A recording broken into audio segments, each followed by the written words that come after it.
A phone call. Which McDonald's wants McDonald's tonight? Dad grabs his car keys off the counter. He knows McDonald's is my favorite. I think he feels sorry for me because Max thought joke juice was a neighborhood joke. Last one in is a rotten egg, Dad says on his way out the door. Max is right behind him. I try to catch up, but I can't. I have to waddle like a duck because my toes are wet. Quack, quack. Max laughs as he passes me. I ignore him. I don't want to mess up my polish. On my way out the door, the phone rings. I'll get it. I waddle back over and pick it up. Hey, hey, hey, says a voice on the other end. It's Marianne. It's so great to hear her voice. I plop down on the couch and wiggle my toes. They sparkle in the light. Hey, hey, hey, I say. I have a surprise for you. Marianne squeals so loudly I have to hold the phone away from my ear. Tell me, tell me, tell me, I squeal back. I love surprises, and I'm going to pop if she doesn't spit this one out fast. I'm coming to visit. This is an awesome surprise. Awesome, awesome, awesome, I say. We're going to have so much fun. We can even make a scrapbook of your visit. I start to tell her all the fun things we could do when she's here, but I don't get too far. Come on, Max yells from the front door. We're waiting and I'm starving. I ignore Max. All he ever thinks about is baseball and what he's going to put in his stomach. When are you coming? I ask Marianne. I don't think I can wait another day. In 1 month, she says. Mom said she will drive me down and we could stay for the weekend. 1 whole weekend, she says. But all I could think is 1 whole month. This is not totally awesome. This is totally terrible. How am I going to wait 1 whole month for Marianne to come visit? Get a move on, Max shouts from the door. I have to go, I tell Marianne, but I promise to write. I promise to write you back, says Marianne. Bye, bye, bye. I pretend to cry into the phone. Bye, bye, bye. Marianne pretends to cry back. I announce my surprise when I get into the car. Marianne is coming to visit. Mom and Dad smile at each other. They don't seem surprised at all. But Max seems real surprised. Birdbrain is coming to Fern Falls? He rolls down his window and leans his head out. Help, I need air. Max. Mom gives him a don't get started look. Dad points to a baseball field. That's where you're going to play, he tells Max. Now Max is more interested in talking about baseball than Marianne's visit. But her visit is all I could think about. I'm going to cross the days off my cat calendar until she gets here. I really miss not having a best friend on my street. We get in line to order at McDonald's. When it's my turn, I don't even hear the lady ask what I want. Earth to Mallory, says Max. I order a Happy Meal and sit down. But my mind is definitely not on food. Max sits down across from me. He has a Big Mac, a large order of fries, and a chocolate milkshake on his tray. I watch him dip 2 French fries in his milkshake. He stuffs them in his mouth. Disgusting. Even though my brain is busy planning my weekend with Marianne, watching Max makes me think of a joke. What's as long as California and wider than Texas? I ask. Max doesn't say what like he's supposed to. I give him the answer anyway. Your stomach. Get it? Here's a question for you, Max says without laughing. What's the only good thing about all the dumb stuff you do? I take a bite out of my cheeseburger and ignore Max. We get to eat at McDonald's. Max cracks up. Not funny, I say. Newsflash, says Max. None of the dumb stuff you do is funny. So if you don't mind, lay off. I don't want the neighbors to think I have a total moron for a sister. Here is a newsflash for you, I say to Max. You're the only moron on our street. I take a sip of my Coke. Actually, I say to Max, I don't know if you noticed, but the girl next door is a pretty big moron, too. Max sips his shake. I stare at him. Max never sips his shake. He guzzles shakes, he slurps shakes, but he never ever sips them. That's when I get it. Max doesn't think the girl next door is a moron at all. You like Winnie, I say. Now it's my turn to crack up. This is even funnier than the jokes on my Happy Meal box. She's better than her brother, says Max. Talk about a dumb kid. He's not dumb, I say. He thought my jokes were hilarious. Shows what he knows. Max gets up to dump his tray in the trash. Maybe Max is right about Joey. Maybe he's not.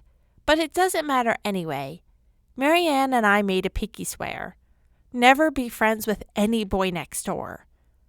When I get home, I cross today off my calendar with a fat red marker. I draw a purple heart on the day Marianne is coming. Just 1 month to go. An invitation. Ding dong, ding dong. Somebody get the door, Dad shouts from upstairs. I hop off the couch. It's our first official visitor, and I want to be the official greeter. I fling open the door. Big mistake. It's Winnie with 4 things. A scowl on her face, Joey, and 2 bald guys. Baby Joey and the bald guys dragged Winnie over to apologize to me.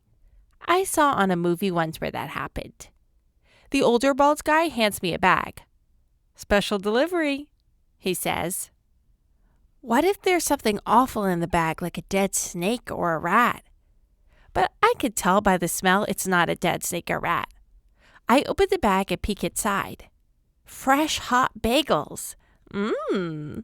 I pick one and take a bite out of it. Double.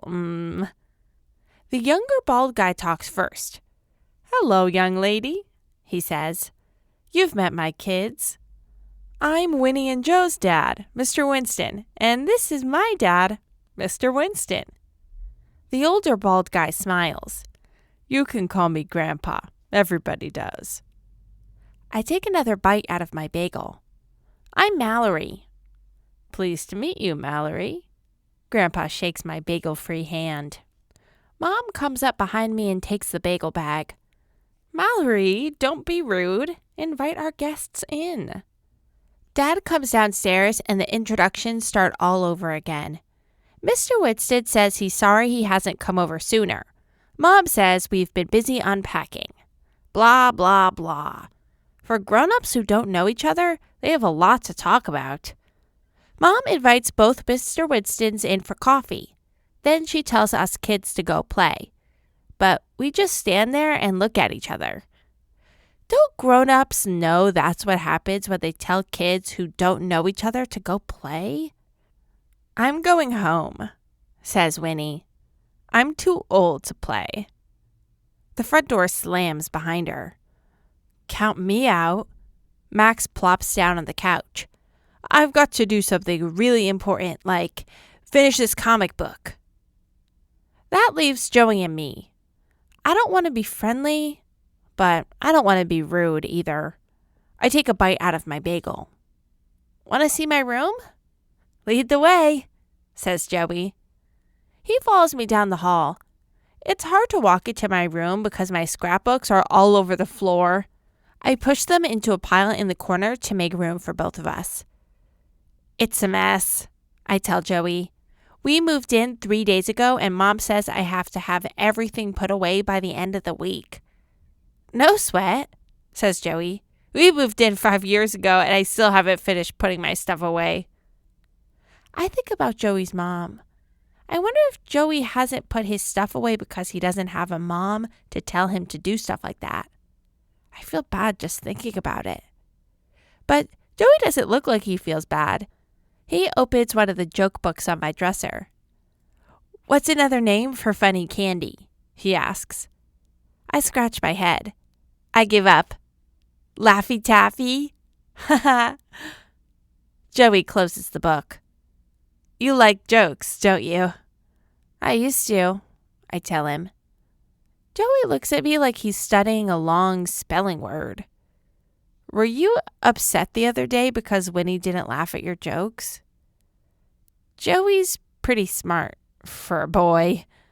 Yeah, I tell him. I was mad at Winnie, but I was a lot mad at Max. He says everything I do is dumb. Your brother and my sister are going to get along great. Winnie thinks everything I do is dumb too. Joey puts the joke book down. It stinks, doesn't it? I roll my eyes. Yeah, well, what can we do? Maybe no one's ever told Joey that big brothers and sisters get away with just about everything. We could give them a taste of their own medicine. He whispers like somebody's listening outside my door. Play a joke on them. Something funny.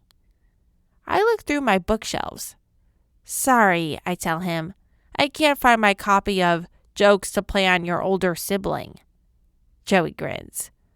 We don't need a book. We'll think up our own joke. Like what? I can't imagine what we could do to Max and Winnie. Joey? His dad calls him from the other room. We're leaving. To be continued, says Joey. When we walk back into the den, the grown-ups are saying goodbye. See you tonight, Mr. Winston says to Mom as he leaves. 7 sharp, says Grandpa Winston. Dad waves and closes the door behind them. Where are we going at 7 sharp? I ask Mom. To the Winstons. Mom opens a box marked cookbooks. We've been invited to a welcome to the neighborhood barbecue. I have to think of something to bring. I know what you can leave at home, Max mumbles from behind his comic book. Mom doesn't hear him, but I do. I know he means me, and I know he thinks I'm going to do something to embarrass him, and I don't care. I've been invited to a party. I'm going to make a scrapbook of my move to Ferd Falls. I'm going to call it My Moving Book. It will be like my baby book, and the first picture in it will be from tonight. On the top of the page, I'm going to write, Me at my first party in the new neighborhood. I just hope when I'm a grown-up and I look back at my moving book, I'll be smiling in the first picture.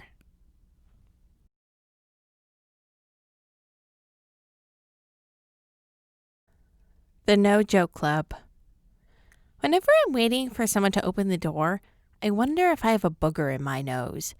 I try to think about other things, but my brain only lets me think about what might be in my nose. The good news is I've never actually had a booger while I'm waiting. The bad news is I feel like I do today. I bet Winnie answers her front door, sees it, and laughs so hard her head falls off. But I get lucky. Joey answers the front door, and he doesn't even look at my nose. He just looks happy to see us. Come in, he says. We've been waiting for you. We follow Joey into the backyard. Winnie is sitting in a chair reading a magazine. She doesn't even get up to say hello. Mr. Winston and Grandpa come over to greet us. Hey, says Mr. Winston. He twirls the chef hat on his head. I hope you like chicken. Mom and Dad tell Mr. Winston they love it. I tell Mr. Winston I love chicken jokes. Chicken jokes, huh? Mr. Winston smiles. I'd love to hear a chicken joke. Max gives me one of his don't do it looks. I ignore him. Why did the chicken cross the road? That's the oldest, dumbest joke on the planet, Winnie says without looking up from her magazine. To get to the other side. I ask the next joke before anyone has a chance to not laugh at my first one. Does anybody know why the rooster crossed the road? Why? Joey asks. To show he wasn't a chicken. Everybody laughs. Well, almost everybody. Winnie yawns and Max doesn't move a muscle. I'm starting to think the best way to keep Max quiet is to keep him with Winnie. He doesn't say a word when she's around. The grown-ups start talking. Want to see my room? Joey asks me. Sure. I follow him through his house. I thought it would be a big mess, but I'm surprised. It's pretty neat. We pass one room that's very neat. It's also very pink. I know without asking who it belongs to. I'm dead meat if I go in there, Joey tells me. That doesn't surprise me a bit. I bet the President of the United States would need an invitation to go into Winnie's room. Then we go into Joey's room. At least we try to. There's stuff everywhere. Sit anywhere you can find a spot, Joey tells me. I move a pile of t-shirts off a beanbag chair and sit down. Joey sits on the floor. Dad says I have to clean my room by the end of the summer or I have to repeat second grade. Is he serious? I can't believe a parent would say that. Joey grins. My dad loves to joke around. Me too. Speaking of jokes, I thought of a joke we could play on Winnie and Max. Huh?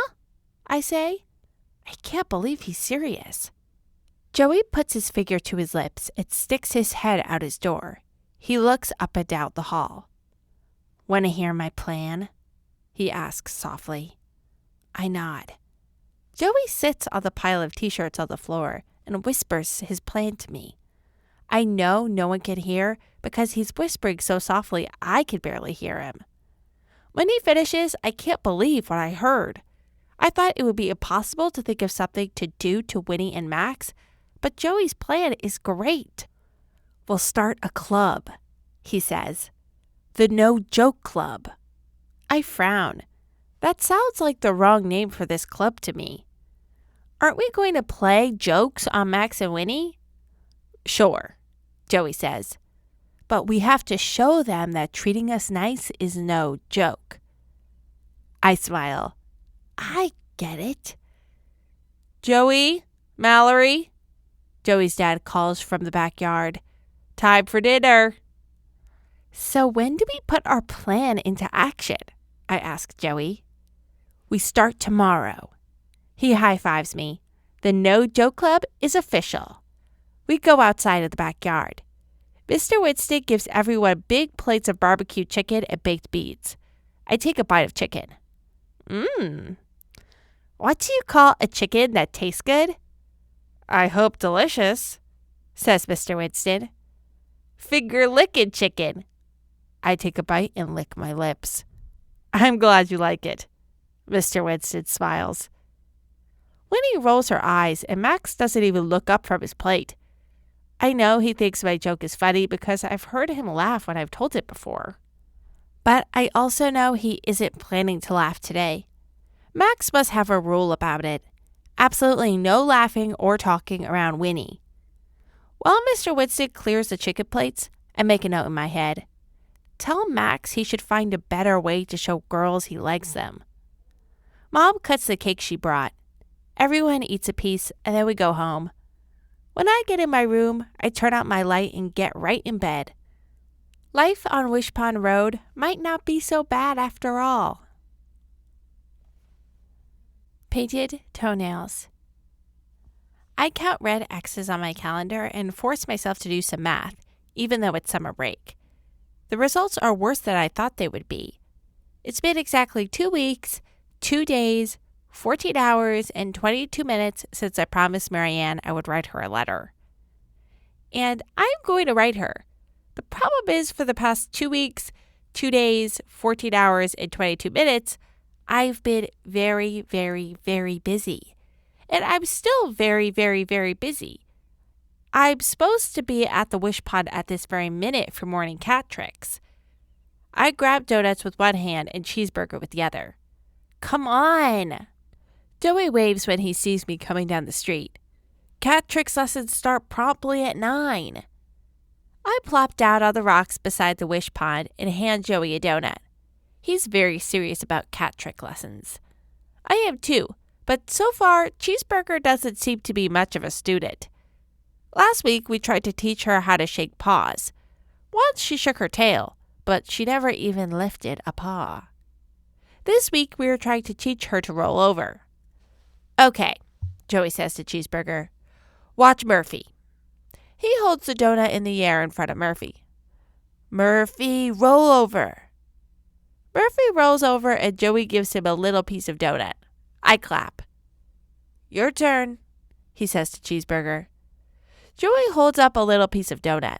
Cheeseburger closes her eyes and stretches out on the rock. Maybe she's not in the mood for donuts, I say. We can't give up, says Joey. He claps his hands and Murphy rolls over again. Come on, Cheeseburger, says Joey, but Cheeseburger won't even open her eyes. We spend the morning trying to keep Cheeseburger awake. I take my shoes off and stick my feet in the wish pot. It's getting hot out here. Joey takes his shoes off too. Maybe we should try again this afternoon after we skateboard. Yikes. Joey and I always skateboard in the afternoons. He's been teaching me how to do it, but there won't be any skateboarding lessons for me today. I tell Joey there's something I have to do. When I get home, I shut my door and sit down at my desk. I write, Dear Marianne, on the top of a piece of paper. Then I just sit at my desk. Writing letters is not as much fun as skateboarding. But I have to write something. I promised Marianne I would. The question is what? I take out another piece of paper and start over. Dear Marianne, I have something to tell you that I think you will like hearing. You know what a pain Max is, right? Joey, my next-door neighbor, helped me play a really funny trick on him. We snuck into Max's room while he was still sleeping and painted his toenails. Can you believe it? I did the actual painting while Joey held his hand over my mouth. When we finished, we crept back into my room and burst out laughing. Max looked so funny. When he woke up, he went nuts. You know how nuts he can be. He was screaming and yelling, Get this stuff off of me! Mallory, I'm going to kill you! He was hopping up and down and trying to wipe his toenails on my carpet. When he saw Joey, who he calls Kangaroo Boy, because he says Joey is the official name of a baby kangaroo, he yelled at him to hop back into his pouch. You should have seen Max with sparkly purple toes. It was so funny. We played a trick on Joey's sister, who is not nice at all, too. One morning, Joey and I went into Whitney's bathroom while she was sleeping. We lifted up the toilet seat and stretched plastic wrap tight across the toilet. Then we put the seat down. We hid in Joey's room and waited until we heard Whitney go into the bathroom. When we heard her scream, we knew what had happened. Whitney came out of the bathroom carrying her slippers. They were dripping wet with you-know-what. You should try this sometime. Not to yourself, to someone else.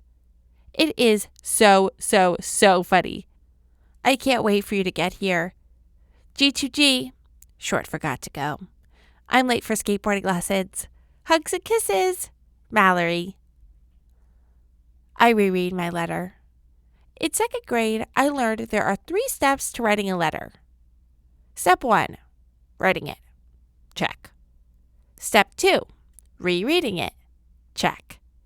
Step 3, mailing it. There's no way I could do step 3. Joey and I have had a lot of fun since I moved in. But I think about the pinky swear I made with Marianne.